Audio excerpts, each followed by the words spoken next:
everybody, and welcome to another edition of Inside Guns with your host, me, the Yankee Marshal.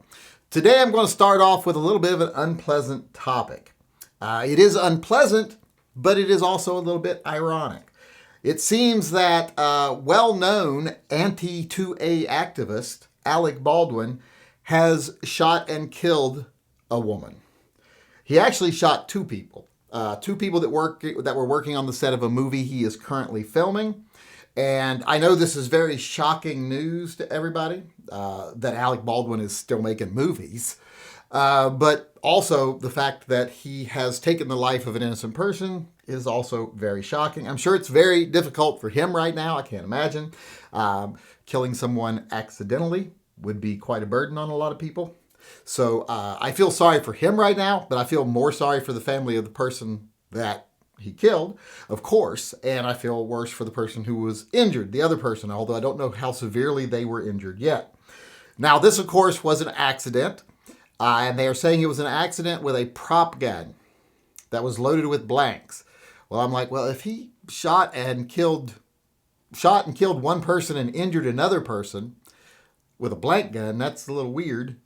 Something had to have been wrong there. Had either been live ammunition in it, something potent in the barrel. Couldn't just be a wad or something. A wad isn't going to kill anybody at any distance. I've seen people get shot up close with blanks with the cardboard and cotton wads in them, and it hurts like the dickens, but doesn't kill anybody.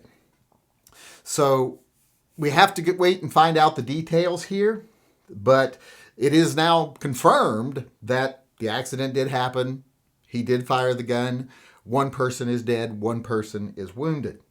Now, the only thing that I started wondering when I heard this, that it was an accident with a prop gun, is was there any reckless behavior with the prop gun? Because, they always come after any of us whenever we actually defend ourselves. This isn't a case of self-defense. They come after us when we defend ourselves. Was there any reckless behavior? Did you make any mistakes? Did you do anything stupid that got you in that situation? So I'm wondering, did he do something stupid? Because I would understand it more if it was like he shot a fellow actor that was in a scene with him that he had to shoot, but he shot people who work behind the scenes, people that aren't necessarily out in the open while you're filming. So was this a behind the scenes issue of him fucking with a gun and accidentally shooting someone? Or was it while they're filming? And if it was while he's filming, why would he be pointing a gun at, I forget what she is. She's either a sound director or something like that. But why would he be pointing a gun at her and the other behind-the-scenes person?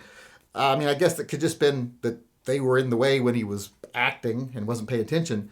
But, probably should have taken that into account when they were setting the stage there.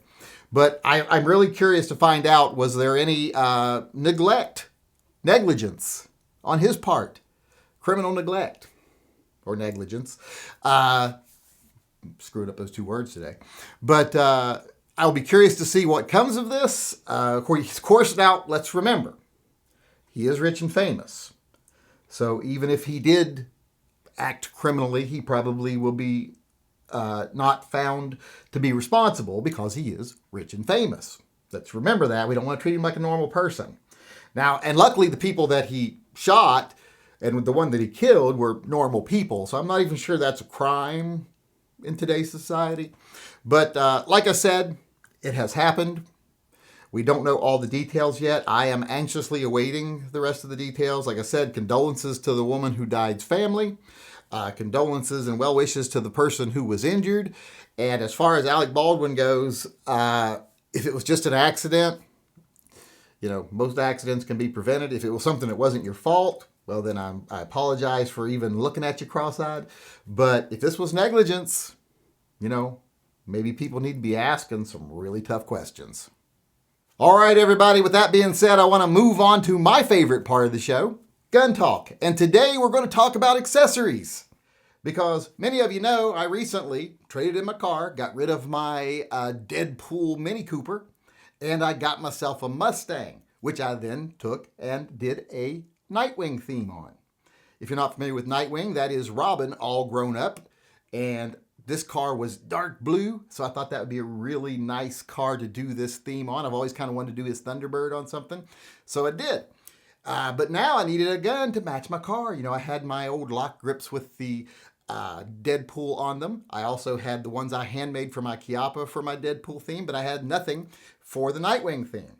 So I actually mocked up a little set of grips, and I sent that picture off to Lock Grips and asked them, what could they do for me? And this arrived in the mail today. As you can see, it is the grips from Lock Grips. They sent me my Nightwing grips. They also sent me a pair of camo grips with the palm swell for my P320, but that's another story.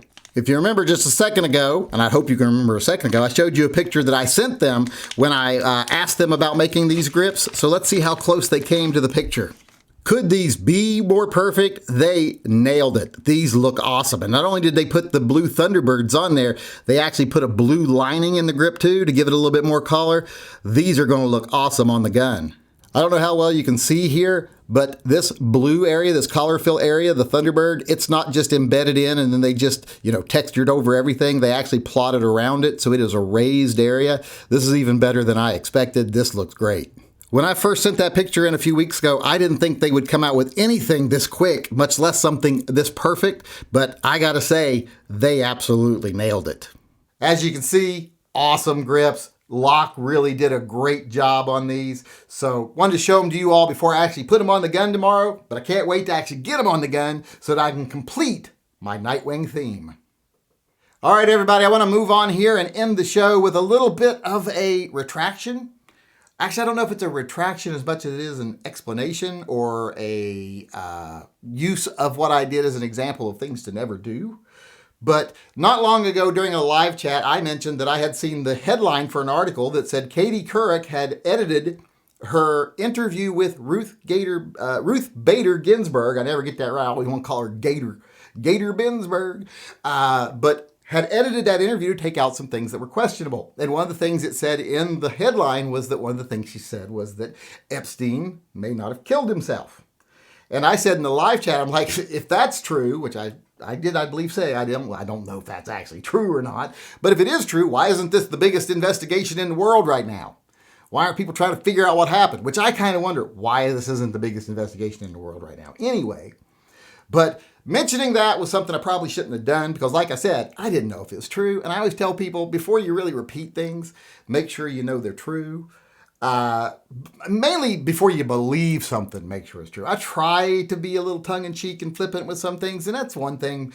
But a lot of people, I think, believe what you say. So I wanted to point out that this is one of the examples. Turned out she didn't say that. That was a joke on the part of another writer because she did edit out the fact that Ruth Bader Ginsburg had stated that she thought that the people who knelt during the national anthem were being uninformed or ignorant and, ungrateful, something like that. She just didn't believe in it. She didn't think that that was a proper protest. And that's her opinion, and I kind of agree with her, but I agree that it's their right to do it. You just don't gotta like it, but it's their right to do it, which I think is what she was expressing. She didn't like it, but it was their right to do it. And then they went on to joke that she also said that Epstein didn't kill himself, fuck Joe Biden, and make America great again. And by that point in the article, I was like, okay, I don't think this is serious. And then I did more research and found out that, yes, she did edit out the part about the anthem, but the rest was just jokes, like a joke thing, trying to take the sting out of the fact for a lot of liberals that I think didn't like the fact that she didn't like the protests. So I want to say I should not have said that even flippantly, I guess, because I try to tell people, don't repeat stuff until you know it's true. Now, in this case, it was just something off the cuff and flippant and kind of jokey, but still, people could have run with that and believed it. So I shouldn't have said anything, or I should have prefaced it with, I know it's horrible that we live in a world where you have to say, that was a joke, or that was tongue-in-cheek, but maybe I should have, or maybe I just shouldn't have said anything. But I wanted to clarify that for people, and if you think that I was being serious about it, well, I mean, I was serious in that I was thinking it was, if this is true. But like I said, I didn't do the research to see if it was true before I said something in the live chat. I didn't make a video about it or anything because I would always check things and make sure they're true before I make a video. But still, like I said, shouldn't have said it. So like I said, I wanted to do a little bit of an explanation and a sort of a retraction. All right, everybody, with that being said, I just want to sign off tonight as usual by saying, as far as the state of the world today is concerned, it is what it is. It could be a lot worse, but it could still be better.